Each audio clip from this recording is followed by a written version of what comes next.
sharing durian ASEAN.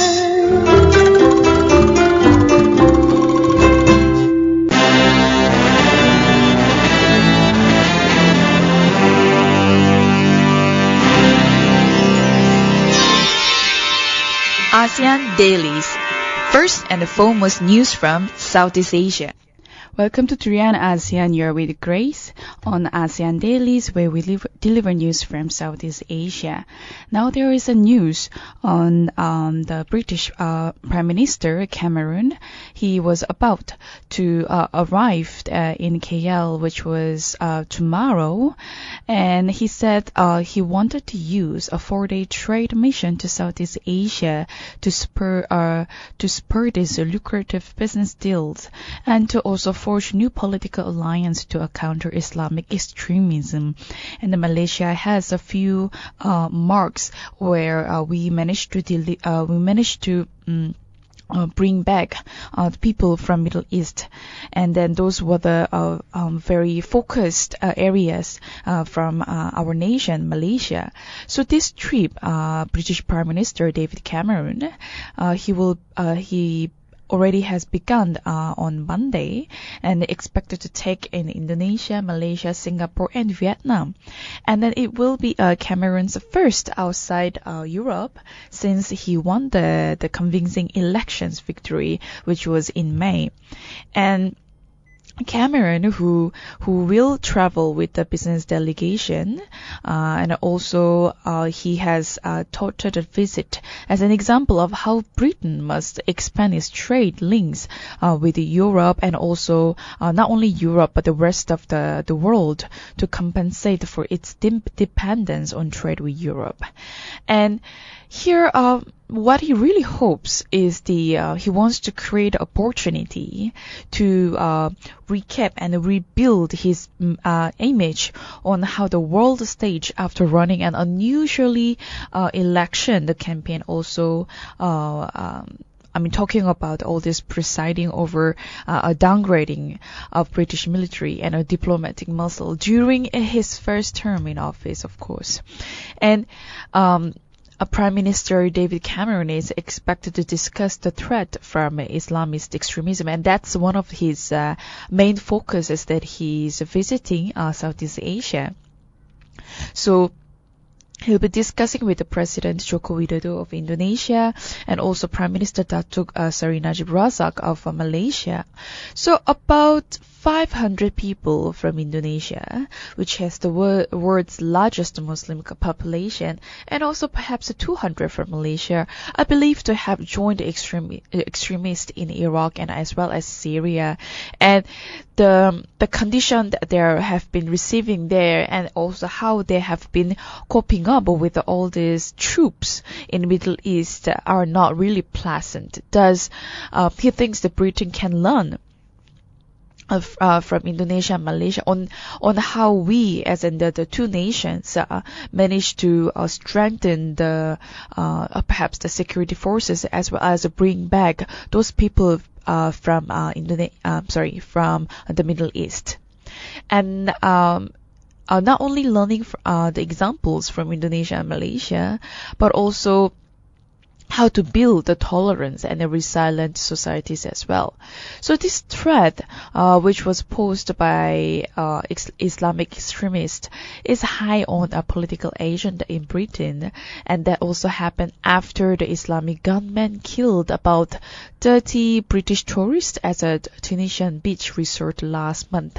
And also, it looks like perhaps every month or every twice a month, there is always an event or incident that has happened by Islamic extremists, and it has alarmed European countries, especially France and Germany. And Southeast Asia is also getting worse. That's when Indonesia and Malaysia want to come in and also to protect and as well as bring back all those people who are involved in all this Islamic extremist group. So it was just the last day Last week, the Cameron and his advisors had also discussed what they could do to help defeat Islamist militants in Libya if a stable government there is emerged.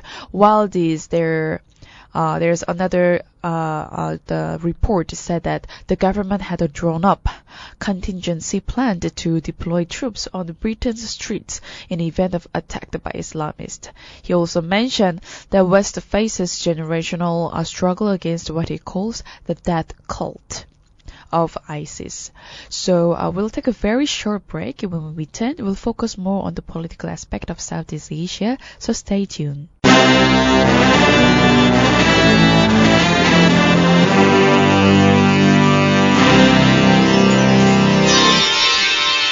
ASEAN Dailies. First and foremost news from Southeast Asia. Welcome back to Drian ASEAN, the voice of discovery and sharing. Now we are on ASEAN Dailies. We deliver news from Southeast Asia. And then you're with Grace. And you're with Gowri. And we are here to discuss the political aspect of Southeast Asia at this session. So yesterday, a lot of things happened in Malaysia, and then a lot of stories were going around, especially it's regarding the reshuffling the whole government system in Malaysia.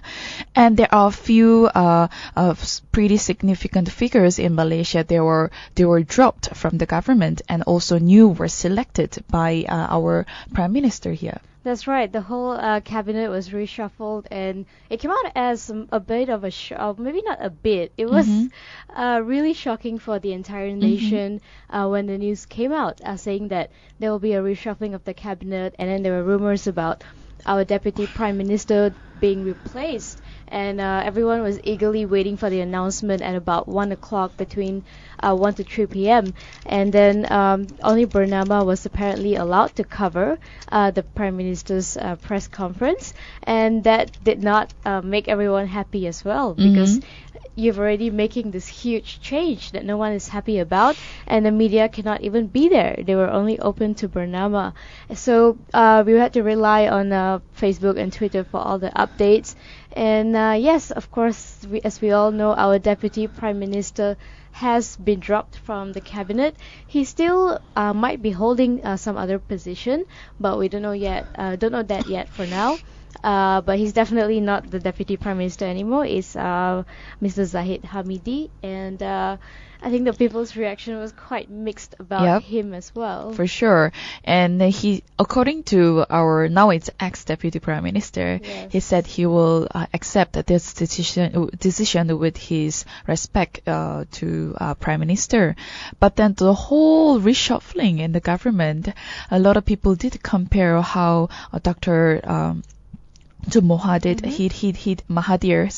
he did ended also current prime minister, and then a lot of people are worrying. I mean, they don't want to exactly mention the word, but then is it going ahead with perhaps a similar system how to Mahathir ran the country before?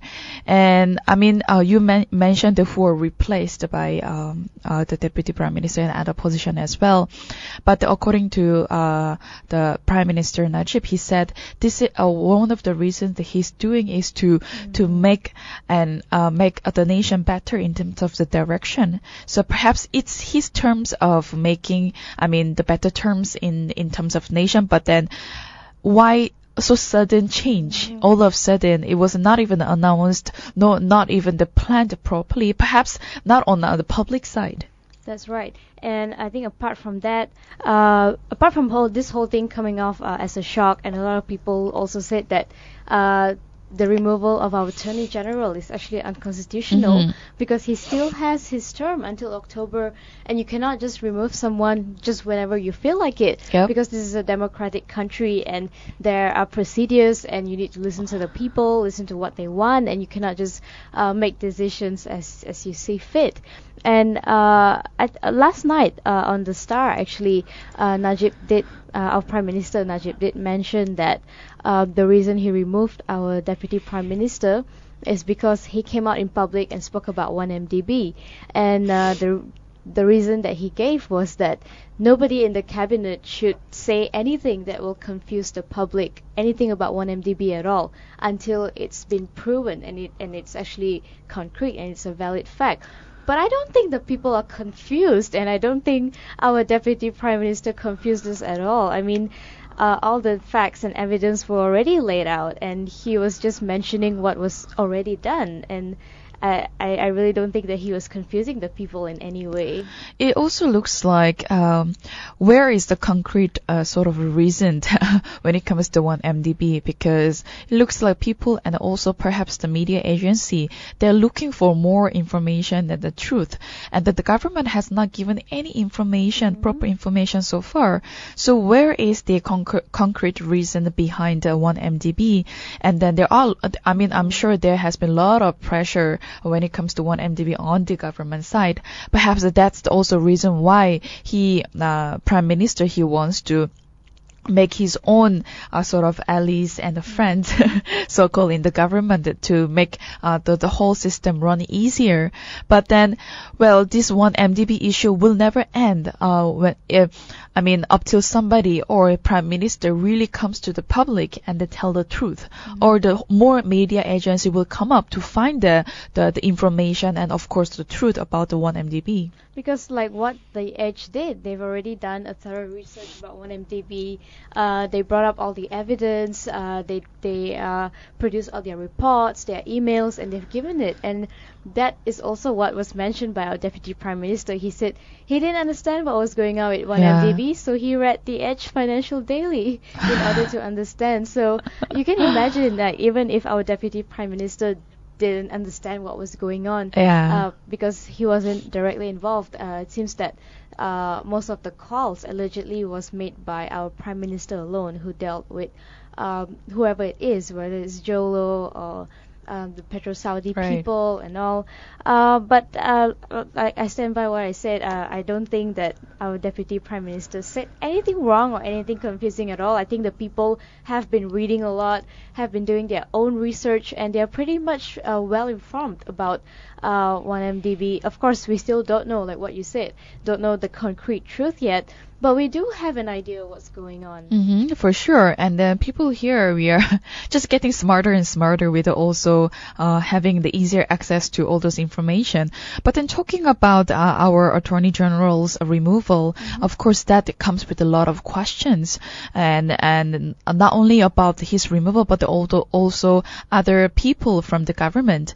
But also, according to Wan Saiful from Institute of Democracy and Economic Affairs, he said, of course, not only raising a lot of questions, it is unacceptable.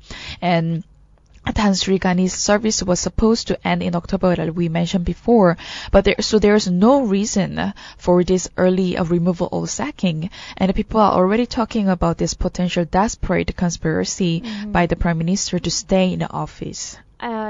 I think this makes sense, although this whole thing is actually based on an interview that was given by Wan Saiful for Najib to actually come forward and to do something so abrupt like this, to have a cabinet reshuffle in the middle of the day, out of nowhere. He just made the announcement. I think that sort of further solidifies the fact that something fishy is happening, and I think it only makes the people even more curious now that we really want to know what happened. Exactly. If he could actually bring himself to fire his own DPM for saying just that one thing, that he read the Financial Edge and whatnot. What about the rest of us? What about people who are not in power, who are just expressing whatever they feel or whatever they think on social media? Is he going to have a crackdown on all of them as well? Is this going to be his way of handling things, just silencing anyone who wants to speak up against the government? I mean, even just between you and me, we have a lot of questions already. Imagine the number of people here in Malaysia are raising a lot of questions towards this whole reshuffling the government, which just happened yesterday. That's about 27 million questions that he has to answer. Exactly. So, well, I will keep you updated on this news from Malaysia. But however, let's move to Myanmar this time. It also involves a lot of heavy discussion when it comes to just trafficking. And apparently, it's annual trafficking in persons, also called TIP. the report, the U.S. acknowledged that Myanmar had introduced the measures to combat human trafficking. However, the country did not exhibit any increasing effort compared to the previous year. And when it comes to human trafficking, it's already proven from the nation that the Myanmar is sort of avoiding this issue for a long time, and that they just want the other nations to come in and solve the issue, which is not right, because these people are from Myanmar. And these people are just finding the easiest way to settle in other countries. So where is the really helping hand from the nation? I think when it comes to Myanmar, I've always been quite skeptical ever since the Rohingya issue happened. And although the US said that they did introduce some measures to combat human trafficking, but there were no increase in any efforts, I think that's the whole issue here. It's just about talking and saying, yes, we're going to do this, we're introducing this and that, but is anyone actually following up with that? Is anyone actually implementing it? And of course, like we mentioned about the thousands of Rohingyas who were tortured and executed in Myanmar itself. And of course, the US is quite concerned about this, and they are trying to do all they can to help. But at the end of the day, it goes back to the government of Myanmar to make the final call and to actually make it happen, because the US can only do so much, can only encourage them, and it cannot be next to the president and actually force him to take actions. And another thing is that it was mentioned that although they have actually coming up with all these efforts, different ways, different policies and whatnot, no one has actually managed to implement all this, and even the authorities have made no progress in any investigation that they carried out, or even prosecuting internal smuggling cases for those who were caught in human trafficking. And one of the most common human trafficking in Myanmar is actually child soldiers. And although government has put up posters to show its commitment in recruiting and discharging child soldiers, it's still happening. It's still widely being practiced. And I don't think that child posters should be the way to go for the This government. is very worrisome, because it only leads more NGOs to come up with their helping hands. However, the real problem, the root of this problem, will only solved when the government really steps in. But it looks like when it comes to human trafficking, as much as other neighboring countries want to stop or want to prevent this human trafficking, however, the core country, which is Myanmar, it's not doing anything about it. And there's a huge question here: why aren't they doing anything about this? And the more like worried and concerned all those informations are given by the media and also few organizations, and something needs to be done really. And it's a very, very serious problem, because Southeast Asia, when it comes to as a whole nations or whole community, human trafficking is one of the biggest issue that we're having.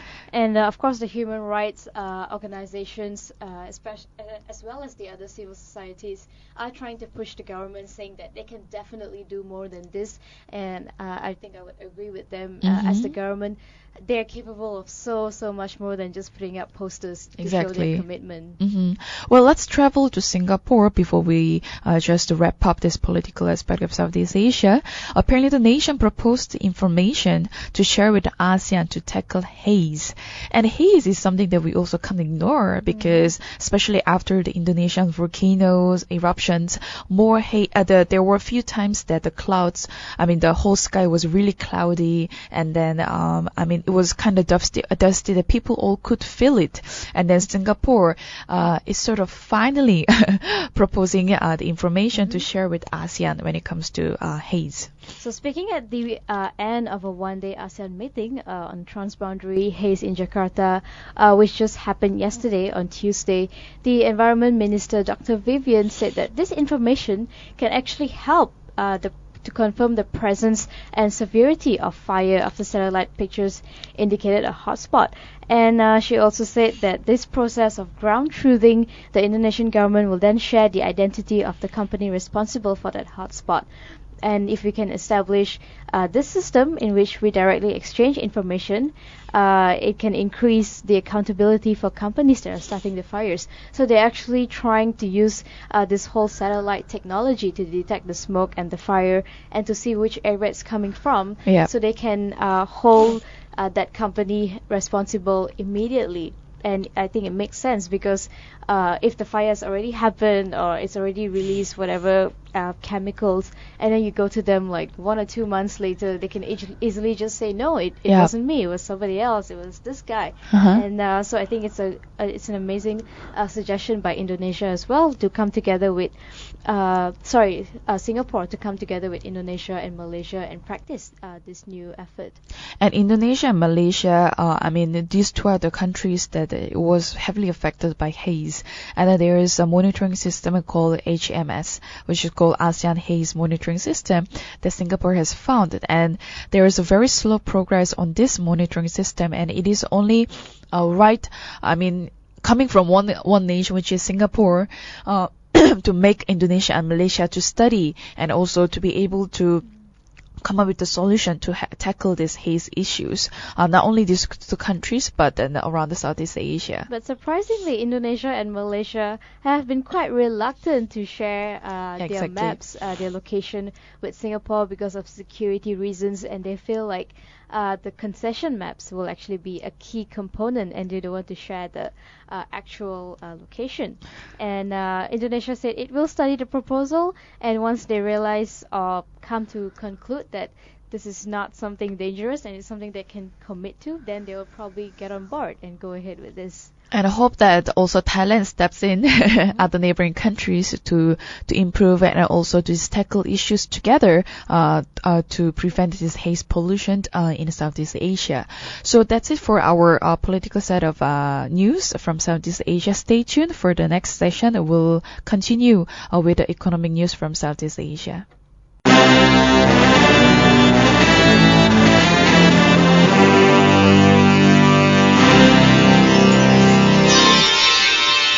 ASEAN Dailies. First and foremost news from Southeast Asia. Welcome back to Driana ASEAN. You are with Grace and ASEAN Dailies. Hi, this is Gowri. Thanks so much for joining us this morning. And we are back here to talk about the economic side of Southeast Asia. That's correct. And we can still stay in Malaysia for a while. And it's not so positive news coming to the economical side, which states that Ringgit, which looks like it will stay this low rate for years, for a long time it means.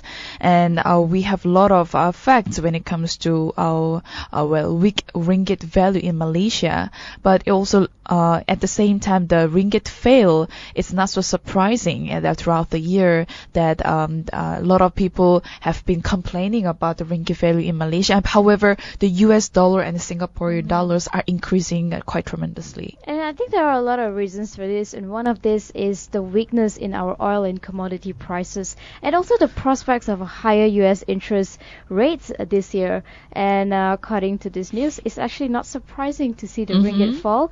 And Dr. Shane Oliver, who is the head of investment strategy and chief economist, said that it's hard to see a sustained rebound until the commodity prices turn back up at least, and that might be a few years away, like you were saying. And also following a global drop in commodity prices, the currency hit a 17-year low yesterday. Its decline was to 3.8 per US dollar, at its weakest since, guess what, September 1998. Yes. It has never been so bad since 1998, and we've sort of broken our own record with this really low value against the US dollar. But to be honest, not only in Malaysia but also Indonesia, the rupiah value is dropping. But then the one of the South Asian countries where it has the strong value is Singaporean dollars. In fact, talking about Singaporean dollars, it's now a bit stronger than Australian dollars now. That Australian dollar is also showing it's sort of the falling value in Australian dollars. But it could be a good thing because you can also attract a lot of people to come to Malaysia to buy stuff because ringgit is cheap now. However, it is a negative points coming from Malaysians because they wouldn't be able to go outside of Malaysia as many as they could. And but it's quite a negative way to attract tourists as well. I mean, we would want people to come in because it's Malaysia, you know, we have beautiful beaches, mountains, waterfalls, islands, and we don't want people to come here just because our ringgit is doing so bad and it will be beneficial for them. But of course, that could also be a way of boosting our economy again. I think it's more like over things that's been happening in Malaysia as well when we had GST and the prices went up and then the ringgit started dropping and then we have a financial scandal. So it's all these things that add up to make Malaysia just look probably not so good in the eyes of the world at the moment. Right. But then when we talk about the imports and exports, we talked about the tourism side, but the export and import is also very important because it will reduce the imports for sure because the more money you will need to buy, more money is needed to buy all those products. However, hopefully that we can boost the export because people will buy our products from outside of Malaysia. So with that, hopefully that we can kick the ringgit value higher and higher sooner. And well, now the ringgit and then compared to US dollar, it's almost 4 times, and the Singaporean dollar is almost 3 times. Before it was just 3 and 2, but now it's 4 and 3. So that comes with the huge differences. So for those parents who have children outside of Malaysia, they may have faced more difficulties. However, those who send their children to Malaysia from outside, it's easier now. Well, let's talk about another huge company around the world, which is Apple. Apparently, Beijing police, they shut down the massive iPhone counterfeiting operation. And they have busted a factory, actually, which was producing more than 40,000 fake iPhones worth as much as 120 million yuan, including some that reached the United States. And so far, they've arrested 9 suspects in this counterfeiting operation. And speaking of China, actually, intellectual property rights has always been an issue since then. We know that, you know, even Russell Peters made a joke about it. Yeah. He said everything is made in China, you know.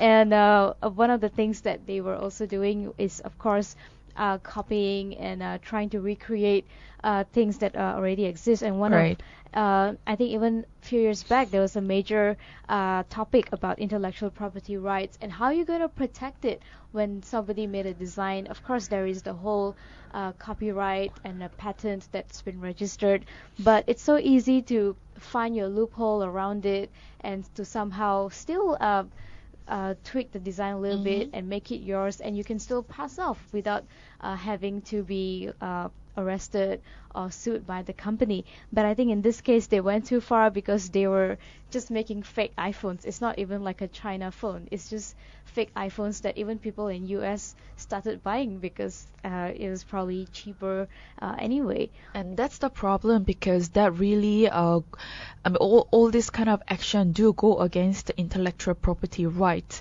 And when you study the intellectual property rights, there are so many things that you can know about in daily lives, and having this fake iPhone or manufacturing this iPhone really go against these rights according properly. And this apparently the officials have taken this different action to enforce this IP rights, pushed the firms to apply for trademarks as well as the patents and crack down on the fakes. And well, no matter how famously China is known for making all this fake products, but surprisingly the neighboring countries is also copying the same thing to produce, and that's also because of the benefits they want to get financially. But we also need to know and be aware perhaps that if the price drops suddenly from the one product, we perhaps need to have the second thought whether it is the fake or whether it is a real product. Just don't go for all those cheap prices, but then think about all those rights and laws that has already applied to all these big companies. But that's the thing, right? When it comes to people, we always want something that's bigger, better, more expensive, more classy, more flamboyant, more glamorous.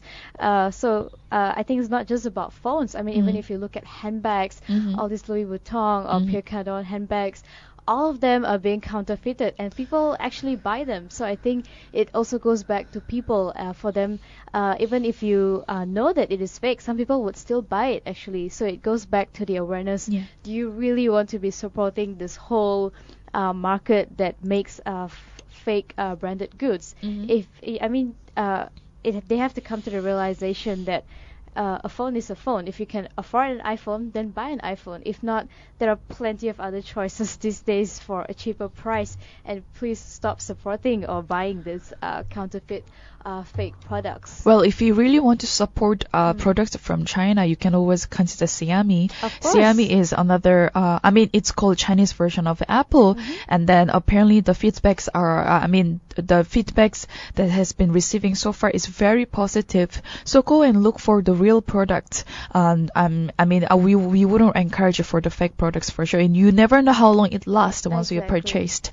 So yep, that's the end of the economic session from Durian ASEAN. Stay tuned for the next session. We would deliver news on the socio-cultural part of Southeast Asia.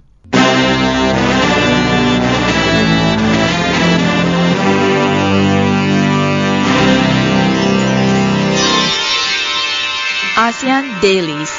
First and foremost news from Southeast Asia. Welcome back to Durian ASEAN, the voice of discovery and sharing. You are on ASEAN Dailies. We deliver news from Southeast Asia, and you are with Grace. Hi, this is Gowri. Well, I think I can say finally we can deliver positive news from Southeast Asia on Wednesday morning. Well, there will be first Asean Cultural Centre in Bangkok on August the 7th, and it'll be on the third floor of the Art Center of the Office of Art and Culture on the Ratchadamman and Klang Avenue nearby the Democracy Monument.